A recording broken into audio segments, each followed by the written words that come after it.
सारे तारे तोड़ लिया तेरी गमच रख दिया मैं एक बारी साडे कोल तू आ जा हो न मंगा तेरे कोल मैं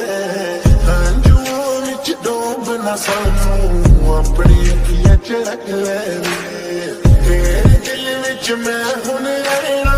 या तेरी जीना मैं क्या